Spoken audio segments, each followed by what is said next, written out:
carcelero los sacó y les dijo: Señores, ¿qué debo hacer para ser salvo? Ellos le dijeron: Cree en el Señor Jesucristo y serás salvo tú y toda tu casa. Y le hablaron la palabra del Señor a él y a todos los que estaban en su casa. Este es el pastor Alan Rodríguez de la iglesia Fuente de Vida en Ciudad Colón, San José, Costa Rica. Esperamos que seas bendecido por esta palabra.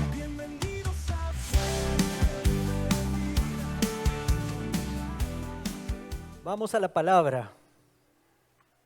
El mensaje para hoy es uno de esos mensajes que son confrontativos y creo que es el mensaje que tenemos que darle nosotros los que nos gusta hablar de Cristo y que nos hemos convertido a Cristo. Debemos de darle a la gente. El título de este mensaje es, como hablábamos ahora en la cena del Señor, el contrato de la cruz. Y vamos a ver, ustedes saben que, por ejemplo, el matrimonio es un contrato que se hace entre dos personas, marido y mujer, delante de Dios y delante de los testigos que están ahí. Es un contrato, se firma algo tomando responsabilidades y haciendo votos. Pues es una analogía en la Biblia, el matrimonio, una analogía de lo que Cristo vino a hacer. De hecho, empieza desde Génesis capítulo 2, donde Dios hace al hombre y se da cuenta que está solo y que no es bueno que el hombre esté solo, y le hizo una mujer, no otro hombre, y hizo que el hombre cayera en un sueño profundo. Y cuando el hombre estaba en ese sueño profundo, Dios le hizo una operación quirúrgica. Sacó su costilla y de su costilla hizo a la mujer y se la trajo y se la presentó al hombre. Y el hombre dijo: valió la pena la operación. ¿Ah? Sí, eso es una analogía. De hecho, el apóstol Pablo nos habla de eso.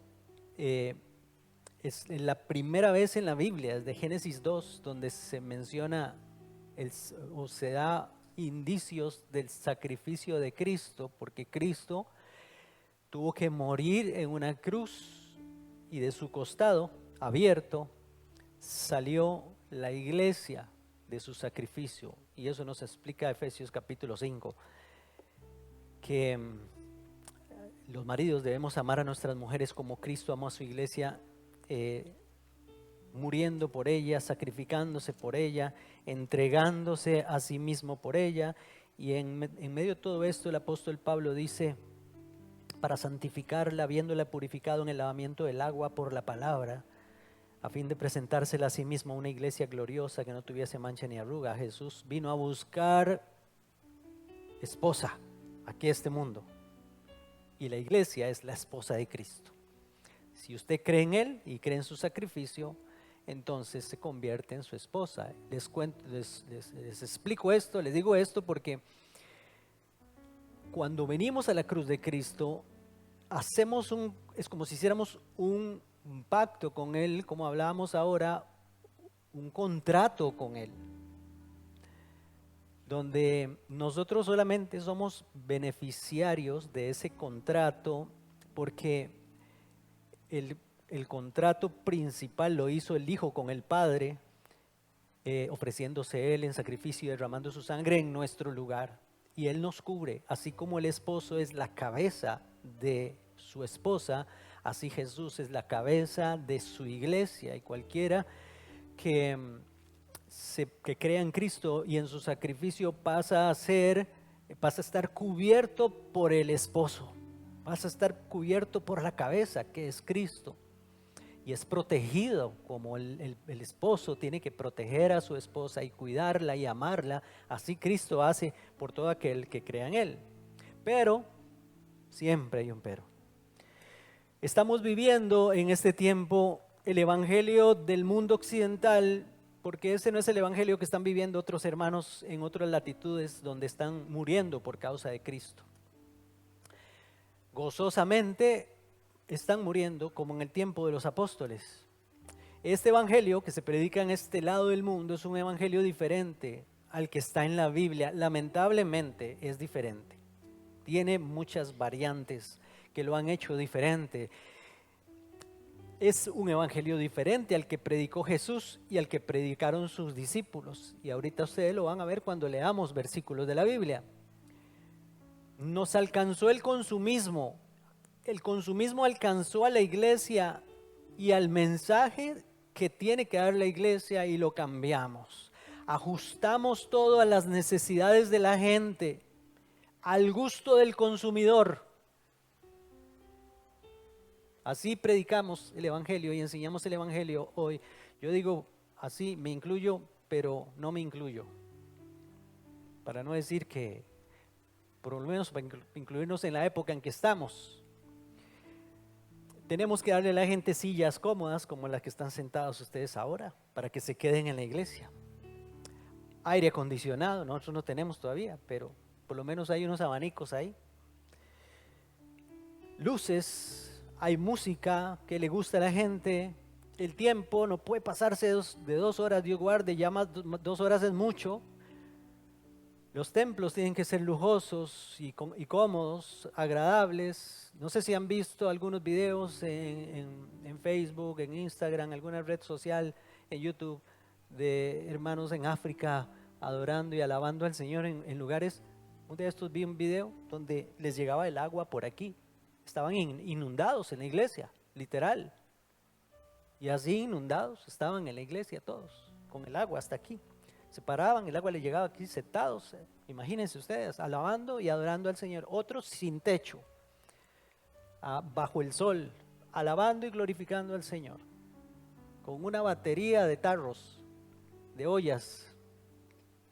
Y yo digo, ¿qué pasaría si nosotros nos sometieran a esas cosas? ¿Seguiríamos o buscaríamos un lugar como lo que estamos hablando?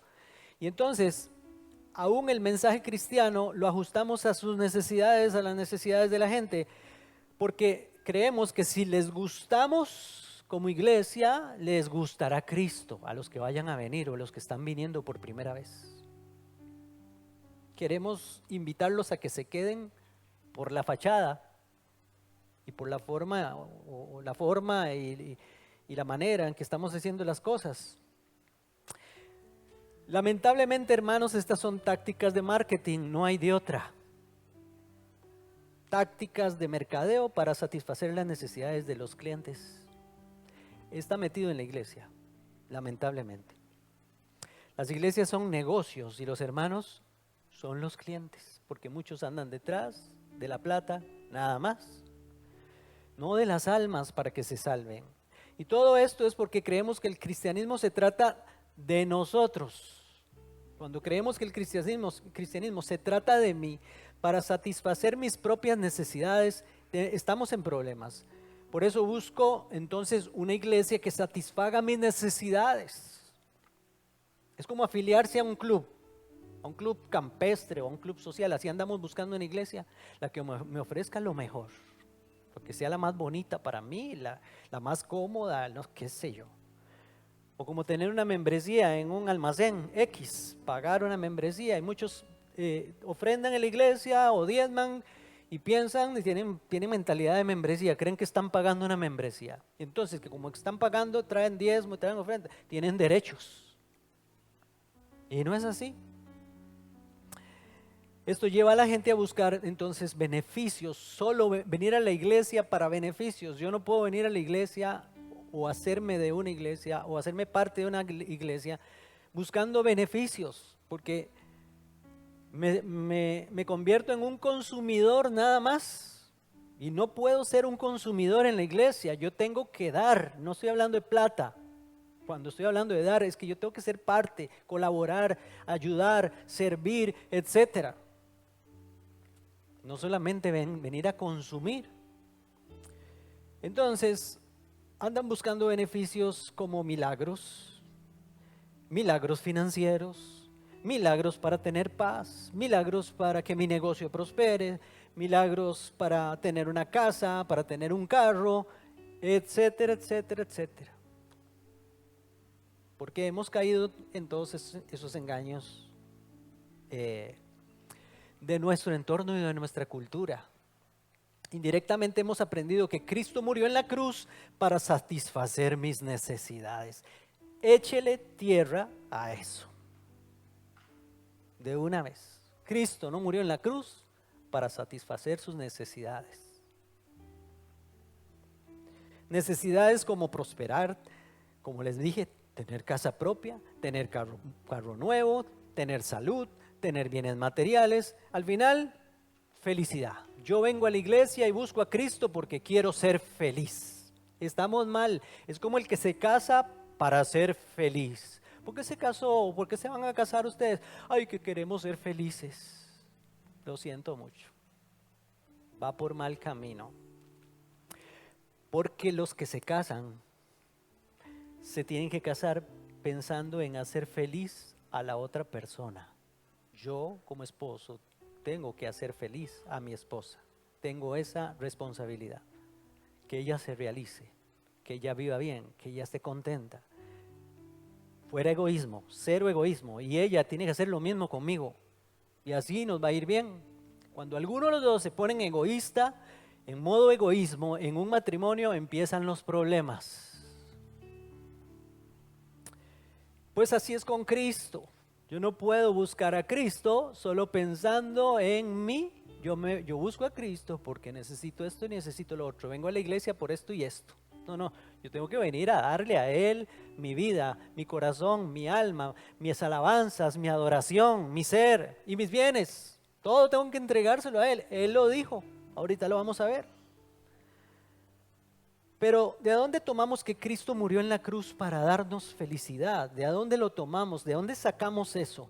Es el evangelio moderno. Nos presenta a Jesús como el genio de una lámpara y así lo tenemos muchos. Genio de la lámpara. Aladino. Y la lámpara maravillosa que frota la lámpara cuando sale el genio. ¿Para qué sale el genio? Para que le pidan deseos. Y así muchos vienen a la iglesia a frotar la lámpara maravillosa, a pedir deseos, porque todo es eso. Vamos a pagar un qué, que las velitas pida un deseo primero. Todo es eso, porque todo es satisfacerme. El ser humano es así, y así venimos a Cristo y creemos que la cosa sigue igual. Cristo no murió para satisfacer tus necesidades. Entonces, pastor, ya vamos a ver. Todo eso es un método más de autorrealización, donde Jesús es el esclavo de todos para hacer todo lo que nos plazca. Al final Él tiene como que la obligación. En lugar de rendir nuestra voluntad a la voluntad de Dios, queremos que Dios rinda su voluntad a la voluntad nuestra. Entonces es porque nos hacemos la idea de un Dios a mi imagen, conforme a mi semejanza. Y no es así. La gente anda buscando su propio Dios. Por eso tiene sus propios dioses y diosas, santos y santas que le convienen. Los sicarios, hace unos días agarraron unos sicarios no sé a dónde en el país aquí esta semana. Tenían entonces su propio Dios, la Santa Muerte. Ahí tenían un altarcito de la Santa Muerte, porque son sicarios. Hay otros sicarios en Colombia que tienen una virgen, la Virgen de los Sicarios. Esa es la que les conviene. Y le rezan a la Virgen de los Sicarios para que les vaya bien en el trabajito que van a ir a hacer. Entonces, tenemos que rendir la voluntad a Dios nosotros, no que Dios rinda su voluntad a la nuestra. Jesús nos enseñó, y lo he predicado muchas veces: Señor, hágase tu voluntad y no la mía. Por ahí es donde empieza todo bien. Pablo dijo que en los postreros días habrá hombres amadores de sí mismos, dice. Eso lo dice en 2 Timoteo 3, versículo 1 al 2. También debes saber esto, que en los postreros días, estos son estos días que estamos viviendo, vendrán tiempos peligrosos porque habrá hombres amadores de sí mismos, avaros, vanagloriosos, soberbios, blasfemos, desobedientes a los padres, ingratos. Y ahí sigue la lista, pero empieza con hombres amadores de sí mismos, hombres y mujeres, ¿verdad? Estamos hablando de todos. Es un evangelio centrado en el hombre nada más y no en Dios. Me sirvo de Dios para llevar a cabo mis planes. Vengo a la iglesia para que mis planes se cumplan. Como si pudiéramos burlar a Dios, como si pudiéramos engañar a Dios.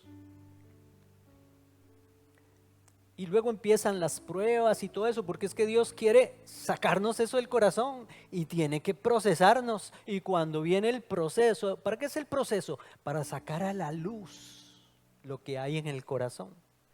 Dice la Biblia que la palabra de Dios es más cortante que toda espada de dos filos y penetra hasta lo más profundo del ser humano, hasta partir el alma y el espíritu, y discierne los pensamientos y las intenciones de los corazones. Eso hace la palabra de Dios, eso hace Dios.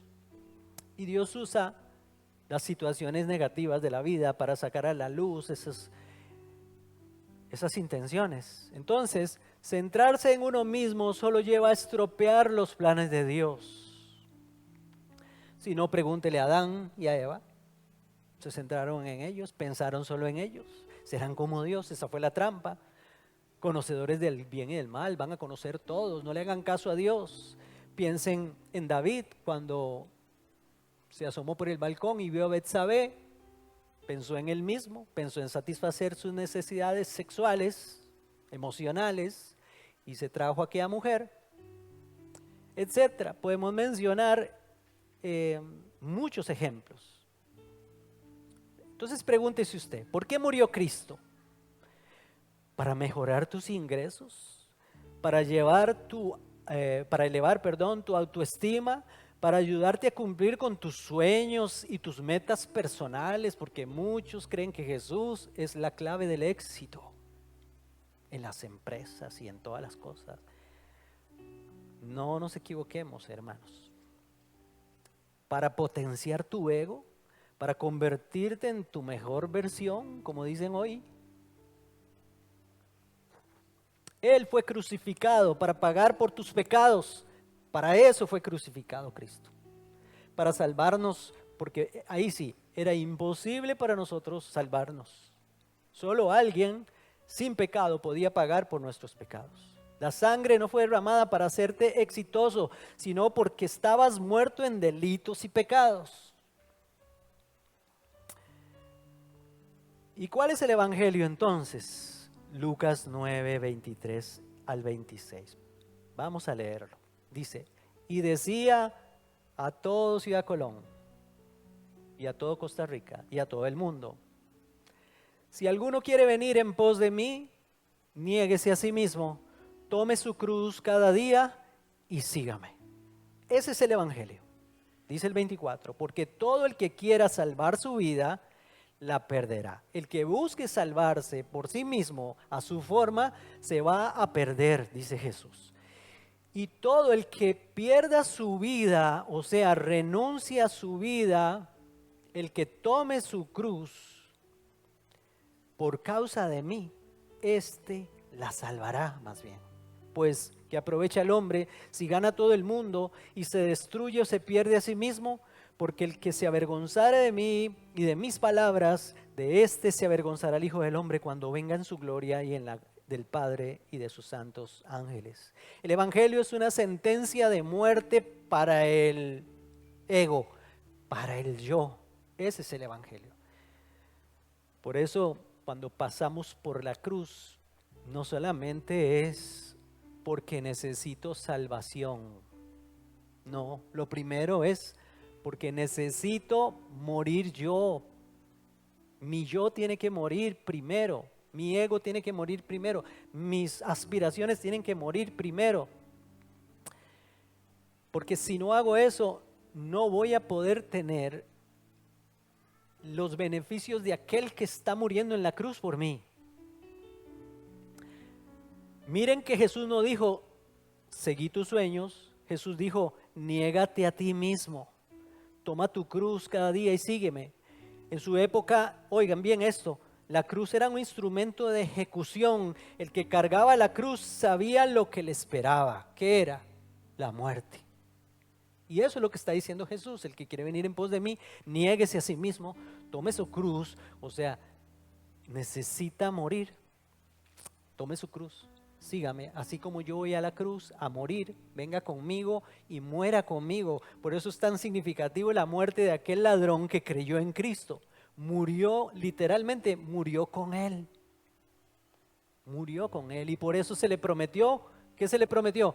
El paraíso. ¿Era un hombre muy bueno? No, era un malhechor, era un ladrón. Pero reconoció su necesidad de Cristo y renunció a sí mismo ahí en la cruz.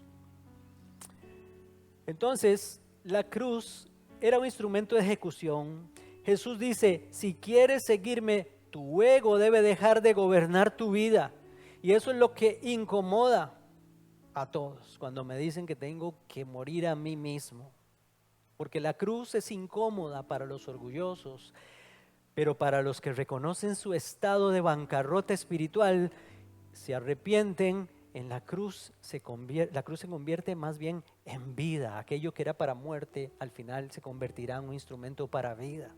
Cuando yo renuncio a mí mismo. Por eso, hermanos, seguir a Cristo implica dejar de vivir para uno mismo. Vean lo que dice 2 Corintios 5:15. Y por todos murió, para que los que viven ya no vivan para sí, sino para aquel que murió y resucitó por ellos. Es que eso es lo que quiere Jesús. Lo primero que hay que saber entonces, si voy a venir a Cristo, es que tengo que renunciar a mí mismo, morir a mí mismo y vivir para Él, porque Él es el que me está dando la vida. Colosenses 1:16 dice, todo fue creado por medio de Él y para Él. Usted fue creado o creada. Lo que dice la Biblia es que usted fue creado por medio de Él y para Él. No para usted mismo o para usted misma. Lucas 14:25 dice que grandes multitudes iban con Él y volviéndose les dijo, si alguno viene a mí y no aborrece a su padre y madre y mujer e hijos, hermanos y hermanas, aún también su propia vida y hasta el perro, no dice aquí el perro, pero yo lo incluyo, y el perico, no puede ser mi discípulo. Aquí aborrecer equivale a amar más, amar menos. Tiene que amar menos a todo lo demás que a Cristo. Él tiene que ser el primero, pero en serio, no lo podemos engañar.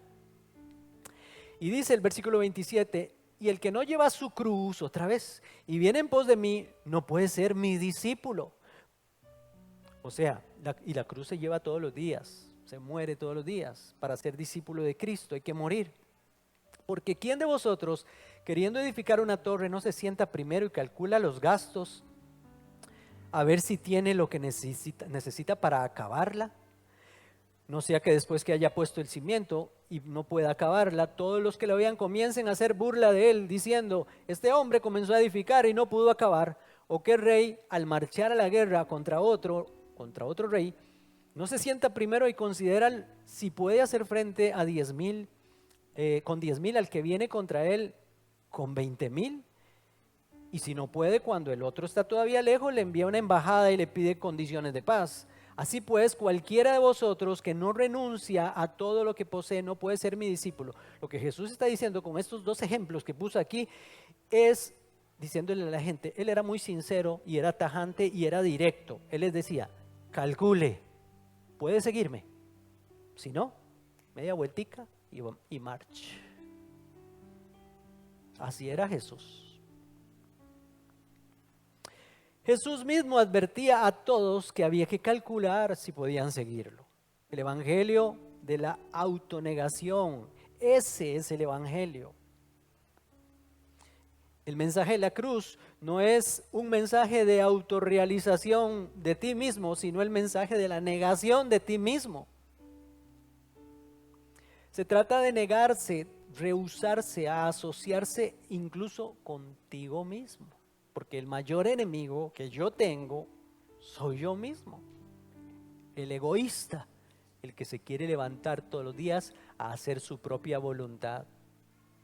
A ese es el que tengo que crucificar todos los días.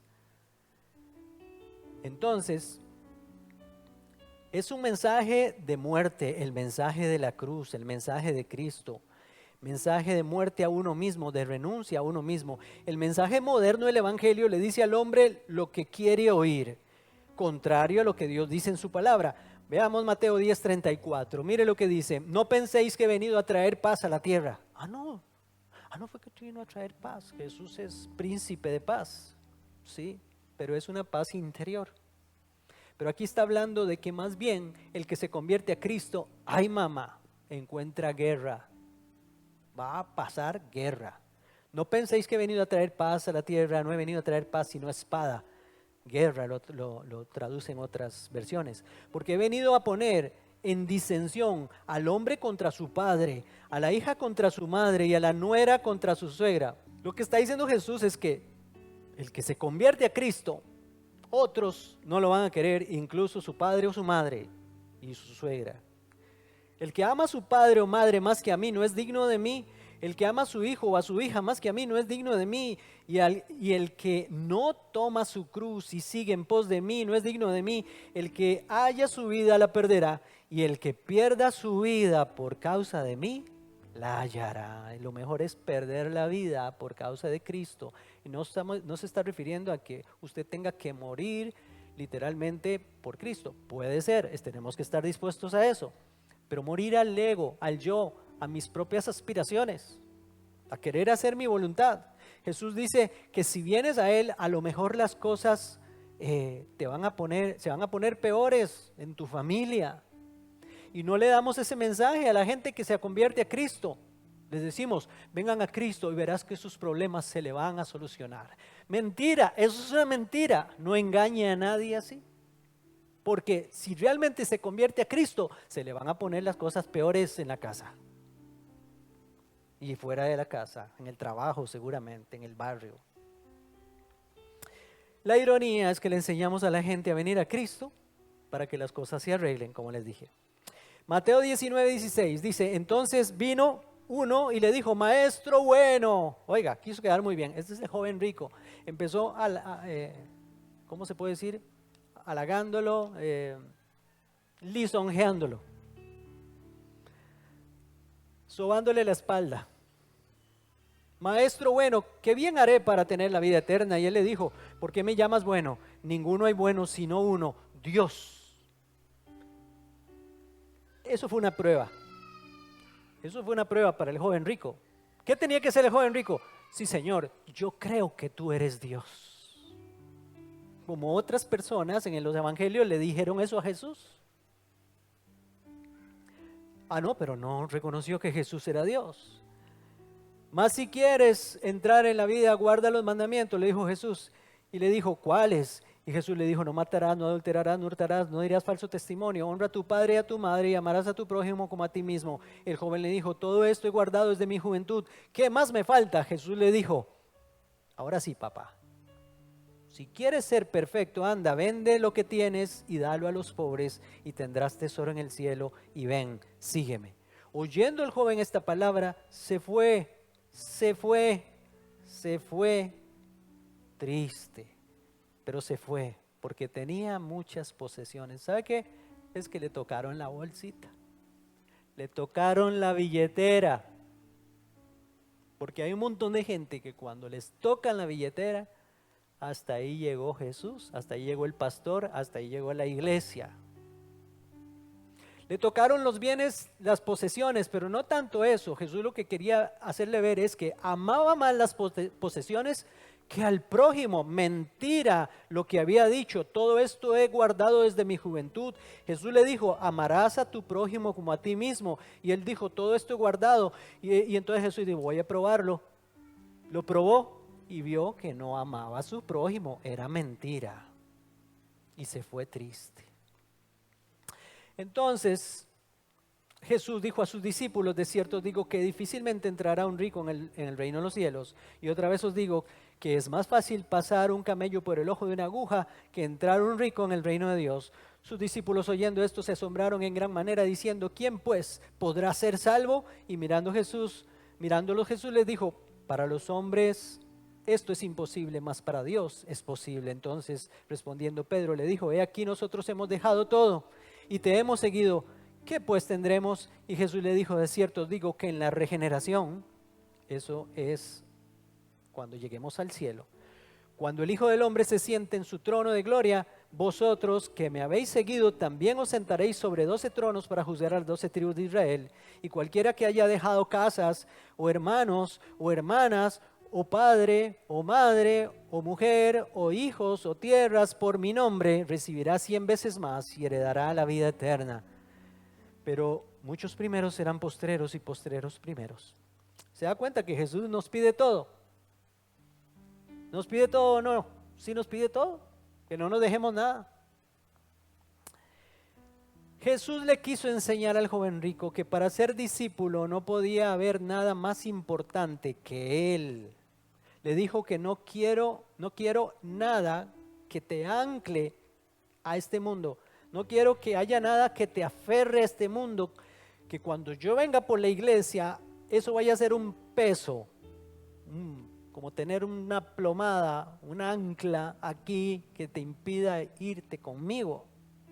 Hay que estar livianitos cuando Cristo venga. O sea, que nada lo apegue a usted a esta vida. Si esta vida es pasajera, la que Él nos promete es eterna. Lucas 9:57 dice, yendo ellos, uno le dijo en el camino, Señor, te seguiré donde quiera que vayas. Y Jesús le dijo, voy a decir lo que pienso que Jesús pensó. Voy a apiármelo. Otra vez. Voy a apiarme a este. Y le dijo Jesús, las zorras tienen guaridas y las aves de los cielos nidos, mas el Hijo del Hombre no tiene donde recostar su cabeza. O sea, lo que Jesús le estaba diciendo es que si quiere seguirme a mí, tiene que ser como yo. Y yo no le ofrezco nada, ni almohada. Eso es lo que está diciendo Jesús. Jesús no le dijo a este joven o a esta persona que le dijo esas palabras, no le dijo, sígueme y serás feliz, gozarás de salud, serás rico, próspero y triunfador. Lo que Jesús le dijo, no esperes comodidad, ni vida fácil. Si quieres seguirme, la cosa no va a ser tan fácil. Lucas 9:59, el versículo que sigue, y dijo a otro, sígueme. Ahora Jesús le dice a otro, sígueme. Y él le dijo, Señor, déjame que primero vaya y entierre a mi padre.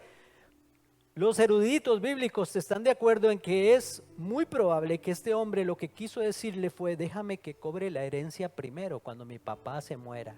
Sí, cuando tenga la herencia de mi padre te sigo, cuando lo haya enterrado. Lucas 9:61, ahora dice el versículo, entonces también dijo a otro, otro le dijo, te seguiré, Señor, pero déjame que me despida primero los que están en mi casa. Y Jesús le dijo, ninguno que poniendo su mano en el arado mira hacia atrás es apto para el reino de Dios. Y me gusta eso de es apto para el reino de Dios. Ve que hay unos que son aptos y otros no son aptos. Me gusta eso que dice Jesús.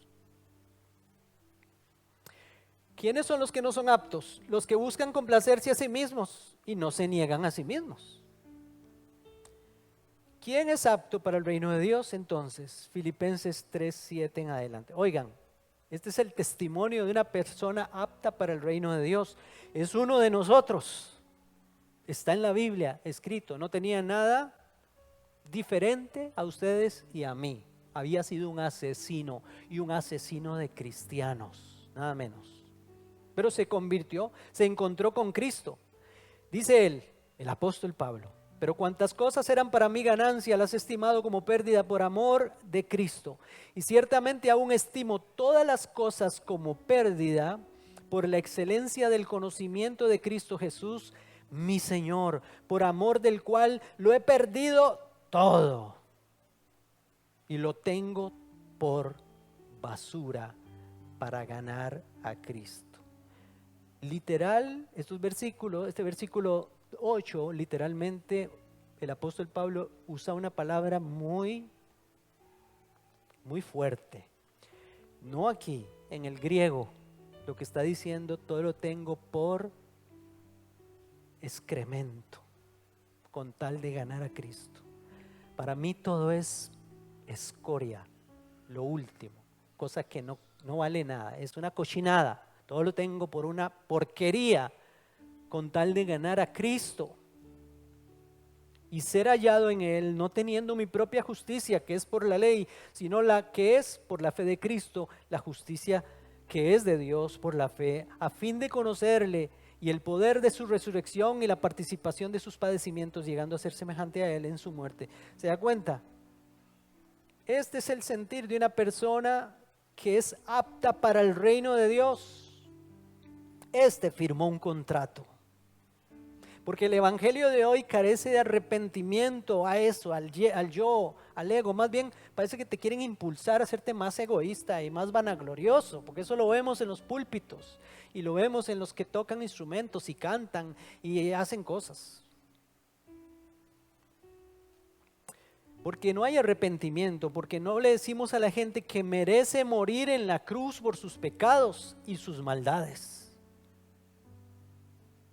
Usted le ha dicho a alguien así cuando lo evangeliza, mire muchacho, mire muchacha, usted merece morir en una cruz por sus pecados y sus maldades.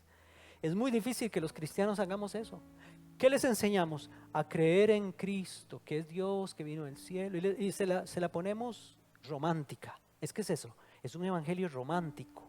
Enamórate de Cristo y esas cosas, un evangelio, así, apasionado, romántico. Entonces les enseñamos canciones románticas, enamórame y esas cosas. Eso es lo que nos gusta, el worship, adoración. Y hay un montón de adoradores de la adoración en las iglesias. Entonces, mire lo que está aquí. ¿Por qué no le decimos a la gente que merece morir en la cruz por sus pecados y sus maldades? Todo, no se lo decimos para que no se ofendan, porque no queremos que nadie se ofenda. Por eso el mensaje de hoy es confrontativo para ustedes, para mí. Ustedes y yo merecemos morir en una cruz por nuestros pecados. Y hasta que no entendamos eso, porque muchos creen que no merecen morir en la cruz, que el que merecía morir en la cruz era Cristo, porque etcétera, no sé qué cosas. Si yo le digo a alguno de ustedes, por ejemplo, don Giovanni, usted merece morir en una cruz por sus pecados y por sus maldades. ¿Qué hace usted? ¿Qué dice? ¿Sí o no? Sí. Pero más convencido, don Giovanni. Sí. Raúl, usted merece morir por sus pecados y por sus maldades en una cruz de vergüenza como que la que murió Cristo. Sí. Y no se incomoda, ¿no?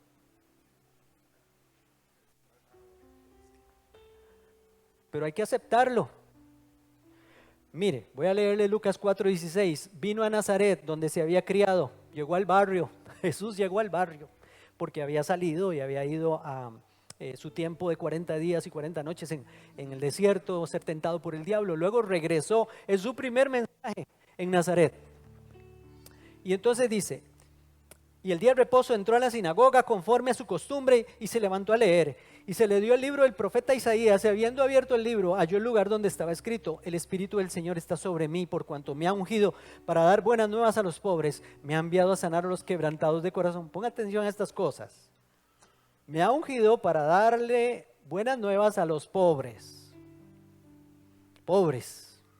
Me ha enviado a sanar a los quebrantados de corazón, pregonar libertad a los cautivos y vista a los que están ciegos, a poner en libertad a los oprimidos. Oiga, solo gente con cosas negativas. Esto es lo que le dice a la gente en la sinagoga de Nazaret. Al oír estas cosas, todos en la sinagoga se llenaron de ira y levantándose le echaron fuera de la ciudad y le llevaron hasta la cumbre del monte sobre el cual estaba edificada la ciudad de ellos. ¿Para qué? Para despeñarlo, lo iban a tirar desde ahí. Mas él pasó por en medio de ellos y se fue. El primer mensaje que predicó Jesús provocó que lo quisieran matar. ¿Por qué? Porque les dijo pobres, quebrantados de corazón, enfermos, cautivos, ciegos y esclavos. Es que no hay peor ciego que el que no quiere ver. Pero si alguien está ciego, hay que decirle que está ciego. Si alguien es pobre, hay que decirle que es pobre. Si alguien es pecador, hay que decirle que es pecador. No decirle, tienes errores. No, pecado es pecado. Entonces, ¿por qué? Pero este es el evangelio, hermanos. No existe un evangelio atractivo a la gente, no existe. Ahora se dice así en el evangelio de hoy: usted vale mucho, usted es bueno, pero Dios quiere que sea mejor, Dios busca personas como usted. Ese es el evangelio, hermanos, de la aceptación. Pero el evangelio verdadero es otra cosa, es el evangelio de tomar la cruz, o sea, aceptar la cruz. Tengo que aceptarla, sí, tengo que morir en esa cruz. Aceptar que merezco morir por mis pecados. El que viene a Cristo tiene que estar de acuerdo con Dios que Él es el que merece estar muriendo en esa cruz. Eso es, yo merezco estar muriendo en esa cruz y tengo que estar de acuerdo con Dios en eso. No solo muriendo en esa cruz, sino también muriendo como una escoria, como lo peor. Tiene que declararse culpable, reo de muerte por su maldad. Eso, cuando aceptamos a Cristo, tenemos que reconocer eso. Porque Jesús se hizo maldad por nuestra maldad. Al que no conoció pecado, por nosotros lo hizo pecado para que nosotros seamos justicia de Dios en Él. Él se hizo pecado por usted, por sus pecados.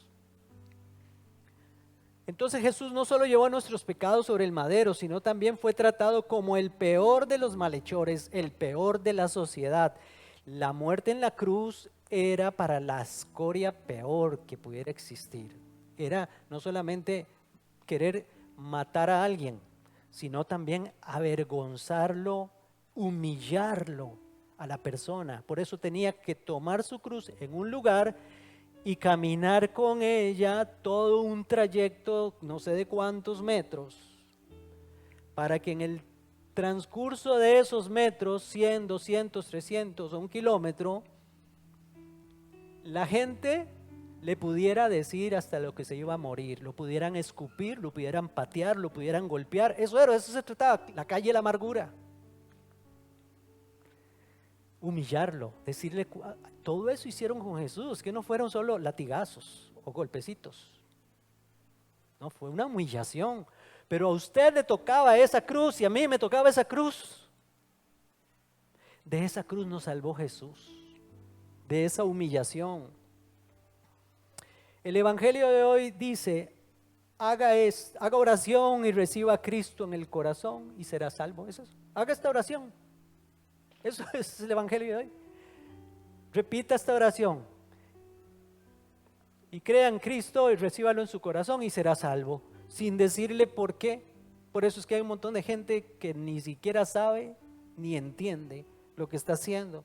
En el evangelio verdadero es necesario negarse a sí mismo, reconocer nuestra maldad y morir con Cristo para ser aceptado por Él, y no al revés. El mensaje de Pablo era: con Cristo estoy juntamente crucificado. Este era el mensaje de Pablo, Gálatas 2:20. Con Cristo estoy, eso es el verbo en presente, en continuo. O sea, vivo crucificado, con Cristo vivo crucificado. Ya no vivo yo, ahora Cristo vive en mí. Es que para que Cristo viva en mí yo tengo que ser crucificado con Él. El mensaje de Cristo, entonces, y ya voy terminando, es muerte, es un mensaje de muerte. Piénselo, porque el que ha muerto ha sido justificado del pecado, dice el apóstol Pablo. Esto es Romanos capítulo 6.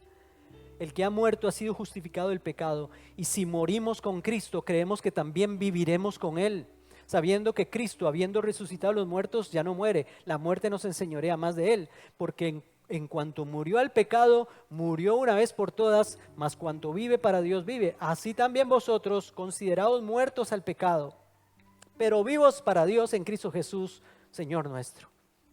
Nadie que no muera primero no puede resucitar a una nueva vida. No podemos pretender resucitar a una nueva vida si no hemos muerto.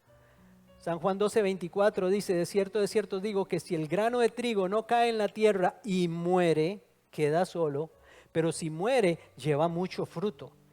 El que ama su vida la perderá y el que aborrece su vida en este mundo para vida eterna la guardará. Hay que morir. Nadie que no muera primero no puede llevar fruto para Dios. Entonces termino con esto. El que viene a Cristo tiene que estar dispuesto a firmar un contrato. Por eso este mensaje se llama el contrato de la cruz. El que viene a Cristo, hermanos, tiene que estar dispuesto a firmar un contrato donde acepta que merece la condena por su condición pecaminosa. Oiga, repito, el que viene a Cristo tiene que estar dispuesto a firmar un contrato donde acepta que merece la condena por su condición pecaminosa y egoísta, y tiene que estar dispuesto también a renunciar a sí mismo y a todo lo que posee, si fuera necesario. O sea, renunciar en el corazón a todo lo que posee, porque en algún momento es capaz que Dios se lo pide y tiene que dárselo. ¿Está usted dispuesto a firmar ese contrato? ¿A cuántos están dispuestos a firmar ese contrato con el Señor? Porque es que ese es el contrato de la cruz. Es por gracia, pero no es gratis. Requiere morir, requiere negación. Gracias, Señor Jesús, por tu palabra, Señor. Gracias por lo que me hablaste hoy, dígale al Señor. Gracias por lo que me recordaste esta mañana, Señor. Gracias por recordarme que esto no se trata de mí. El Evangelio se trata de tu sacrificio, Señor. De lo que tú hiciste en mi lugar, Señor. A favor mío, a favor de la humanidad, a favor de todos, Señor Jesús. Gracias. Yo creo en tu sacrificio. Yo por eso firmo este contrato, Señor, y acepto que merezco la condena eterna por mi condición pecaminosa y egoísta, Señor. He andado lejos, he buscado solo satisfacerme a mí mismo, Señor. Entiendo y acepto que me toca a mí morir en una cruz y no a ti, Señor, por mis maldades. Pero tú lo hiciste por amor en mi lugar. Señor, reconozco que tú sufriste esa muerte, Señor, por mí. La muerte mía la sufriste tú, Señor. Estoy dispuesto a negarme a mí mismo, Señor, y renunciar a mí mismo y a todo lo que poseo, Señor, para ganarte a ti, Señor. Porque tú eres lo único que vale. Todo lo demás es basura, como nos enseña tu palabra. Estoy dispuesto a ya no reinar más en mi propia vida. Y le pido a Jesús, te pido a ti, Señor Jesús, que te sientes en el trono de mi corazón. En el nombre de Jesús. Amén.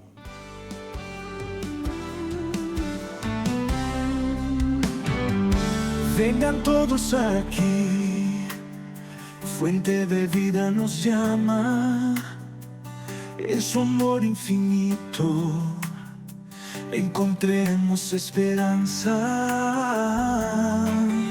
Sus puertas siempre abiertas para el corazón sincero.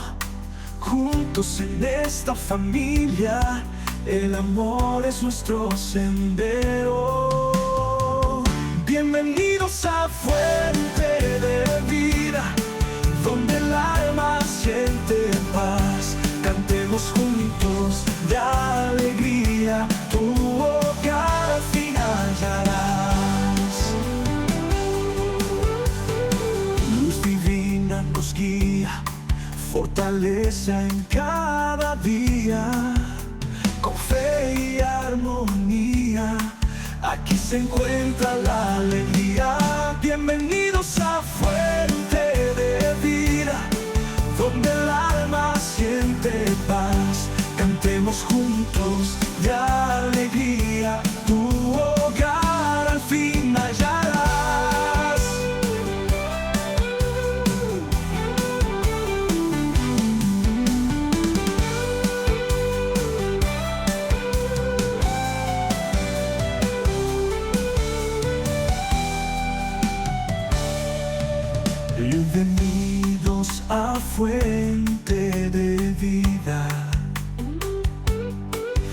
donde el alma siente paz. Cantemos juntos de alegría, tu hogar al fin hallarás. Bienvenidos a fuente de vida, donde el alma siente paz. Cantemos juntos de alegría, tu hogar al fin hallarás. Bienvenidos a fuente de vida, donde el alma siente paz. Cantemos juntos de alegría, tu hogar al fin hallarás.